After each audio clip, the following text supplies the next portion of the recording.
Hello students, welcome to Solution Academy India. आज हम लोग बच्चों पीरियोडिक क्लासिफिकेशन ऑफ एलिमेंट का पार्ट 2 डिस्कस करेंगे, यानी पीरियोडिक टेबल का पार्ट 2 डिस्कस करेंगे। पिछले पार्ट में हम लोगों ने बहुत इंपॉर्टेंट चीज़ें डिस्कस करी थी। आज हम लोग मेंडलीव की पीरियोडिक टेबल के बारे में डिस्कस करेंगे। पीरियोडिक टेबल बहुत ही इंपॉर्टेंट टॉपिक है बच्चों, 9th 10th 11th 12th के लिए और आगे क्लासेस के लिए भी, आपके कॉम्पिटिशन लेवल के लिए भी बहुत इम्पॉर्टेंट है ये। तो चलिए आज हम लोग क्या क्या डिस्कस करने वाले हैं।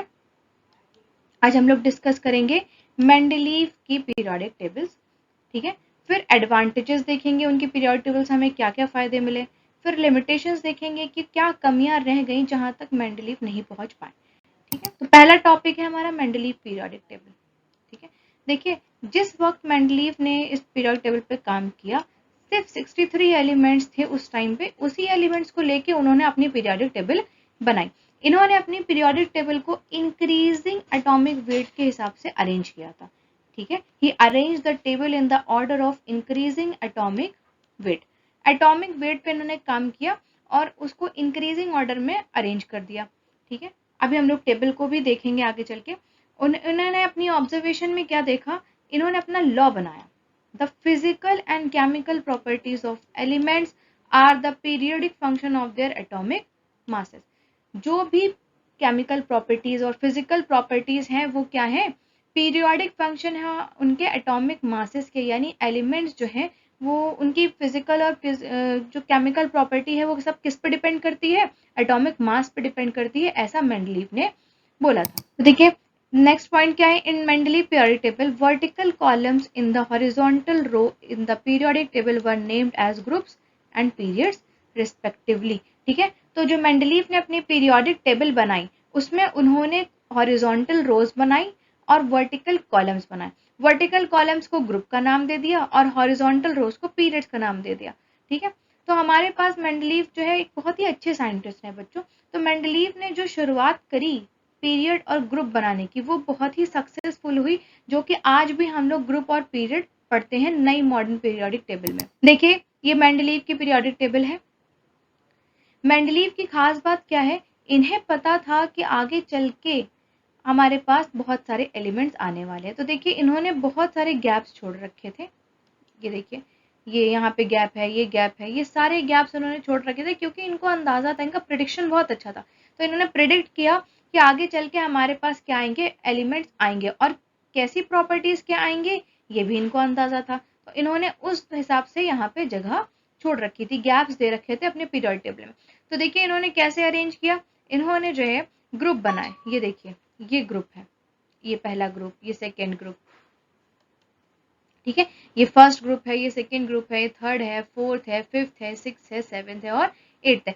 8 ग्रुप बनाए और ये पीरियड है, ये देखिए हॉरिजॉन्टल वाले 1 2 3 4 5 6, ठीक है। तो 6 पीरियड बनाए और ग्रुप्स को भी 2 पार्ट में बांटा, सब ग्रुप में बांट दिया, ए और बी।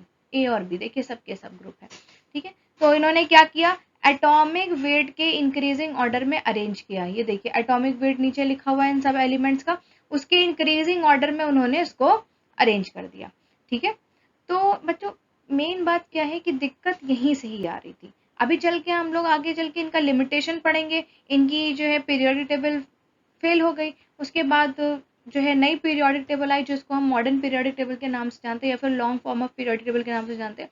खास बात बच्चों यही आ रही थी कि जितने भी पीछे साइंटिस्ट रहे, डोवेनियर रहे, न्यूलैंड्स रहे और मेंडलीव रहे, इन्होंने क्या किया, एटॉमिक वेट को प्रिफर किया, यानी एटॉमिक मास को प्रिफर किया। एटॉमिक मास को ही पूरा पूरा उस पर कंसंट्रेट किया कि फिजिकल और केमिकल प्रॉपर्टीज सब किस पे डिपेंड करती है, एटॉमिक मास पे डिपेंड करती है। और यही इनकी दिक्कत बन रही थी, ठीक है।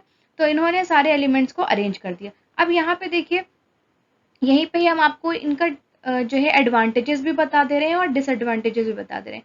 एडवांटेजेस या ये रहे कि इन्होंने बहुत ही कन्वीनियंट स्टडी बना दी पीरियोडिक टेबल की, क्योंकि इन्होंने ग्रुप और पीरियड में डिवाइड कर दिया, ठीक है। और दूसरा एडवांटेजेस क्या रहा, कि दूसरा एडवांटेज ये रहा कि इन्होंने गैप्स बहुत छोड़े हैं। देखिए आपको गैप्स दिखाई दे रहे हैं, ये देखिए सेकेंड ग्रुप में, थर्ड ग्रुप में, फोर्थ में, फिफ्थ में, सिक्स में, सेवन्थ में, एट में, सब में गैप दिखाई दे रहे हैं, ठीक है। क्योंकि इनका प्रिडिक्शन बहुत अच्छा था, इन्हें पता था आगे चल के एलिमेंट्स आएंगे और इनकी प्रॉपर्टीज कैसी होंगी, वो किस ग्रुप में जाएंगे ये भी उनको पता था, ठीक है। अब देखिए यहाँ पे इन्होंने सब ग्रुप में डिवाइड किया, जो सिमिलर वाले थे उनको यहाँ रखा, ये देखिए यहाँ रख दिया। अब इनका जो है डिसएडवांटेजेस क्या बन गया, डिसएडवांटेज ये बना कि कुछ ऐसे एलिमेंट्स जिनकी प्रॉपर्टीज सेम नहीं थी फिर भी उनको साथ में रखा हुआ था, ठीक है, और कुछ ऐसे एलिमेंट्स जिनकी प्रॉपर्टीज सेम थी लेकिन वो अलग हो गए थे। और डिसएडवांटेजेस क्या बना, जैसे कि हमने अभी आपको पिछले स्लाइड में दिखाया कि हमारा जो ये इन्होंने अरेंज किया है वो increasing order of atomic weight के हिसाब से अरेंज किया। इंक्रीजिंग ऑर्डर मतलब छोटे से बड़ा, तो पहले छोटा आना चाहिए फिर बड़ा आना चाहिए। यहाँ पे देखिए कोबाल्ट का कितना है 58.93 और निकल का कितना है 58.71। तो इंक्रीजिंग ऑर्डर के हिसाब से तो इस 71 वाले को पहले आना चाहिए और 93 वाले को बाद में आना चाहिए। ये डिफेक्ट बन गया, इन्होंने निकल को बाद में रखा, कोबाल्ट को पहले रखा। सेम एज देखिए यहाँ पे भी इन्होंने किया, ठीक है। तो 102.9 और 106.4, तो पहले इसको आना चाहिए फिर इसको आना चाहिए इंक्रीजिंग ऑर्डर के हिसाब से, ठीक है।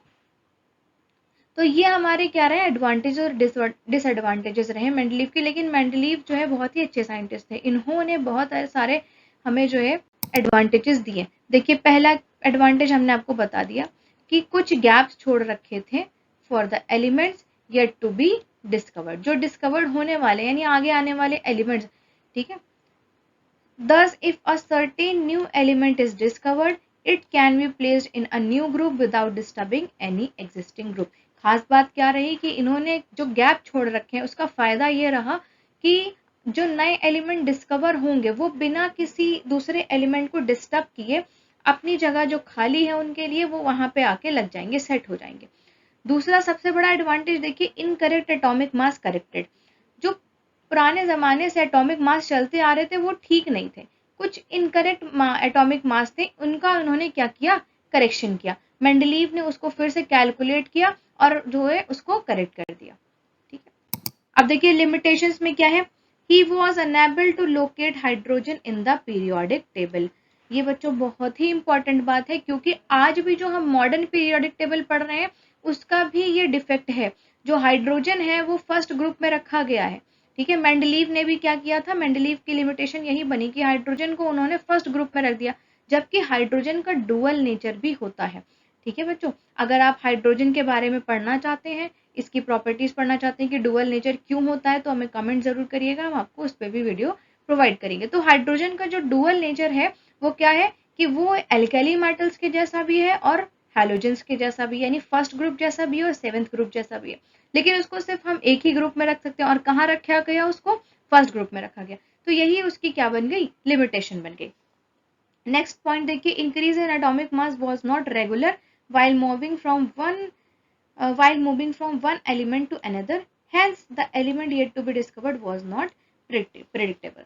अब देखिए हमने आपको कोबाल्ट और निकल का एग्जांपल दिखाया था कि जो रेगुलरिटी नहीं थी, पहले निकल को आना चाहिए फिर कोबाल्ट को आना चाहिए, तो रेगुलरिटी नहीं थी, इरेगुलर हो गया, ठीक है। और जो दूसरे एलिमेंट्स आएंगे अब उनका जो एटॉमिक मास है वो तो प्रिडिक्टेबल नहीं, इन्होंने ये तो प्रिडिक्ट कर लिया कि एलिमेंट्स आएंगे और किस ग्रुप में जाएंगे, कैसी प्रॉपर्टीज होगी, लेकिन उनका एटॉमिक वेट क्या होगा ये अभी इनको नहीं पता था। हो सकता हो कुछ ऐसे एलिमेंट्स आए जिनका एटॉमिक वेट कोबाल्ट और निकल के बीच का हो, तो वो उनको डिस्टर्ब कर देगा, ठीक है।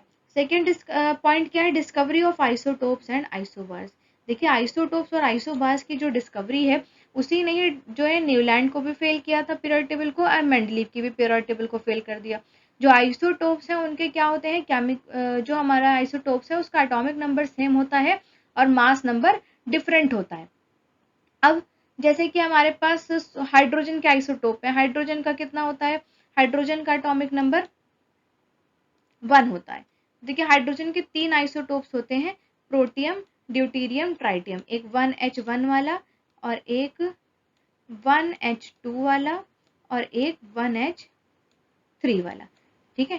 प्रोटियम, ये प्रोटियम है, ये ड्यूटीरियम है और ये ट्राइटियम है। अब देखिए अगर इन्होंने एटॉमिक मास के हिसाब से अरेंज किया तो हाइड्रोजन का पहले प्रोटियम रखना चाहिए था, फिर ड्यूटीरियम रखना चाहिए था, फिर ट्राइटियम रखना चाहिए था।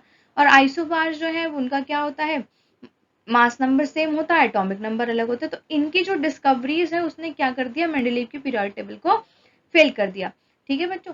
तो हमारी जो है मेंडलीव की पीरियोडिक टेबल बहुत ही इंपॉर्टेंट भी रही, क्योंकि उसी के मॉडिफिकेशन से हमारा long form of periodic table बना। आगे हम लोग नेक्स्ट पार्ट में पढ़ेंगे कि हेनरी मोजले ने क्या क्या एक्सपेरिमेंट्स किए और उसको हमारे लिए सक्सेसफुल मॉडर्न पीरियड टेबल बना के दिया। उन्होंने बस मेंडलीव की पीरियड टेबल को ही मॉडिफाई किया था, तो मेंडलीव की पीरियड टेबल बेसिक बन गई हमारी long form of period table का।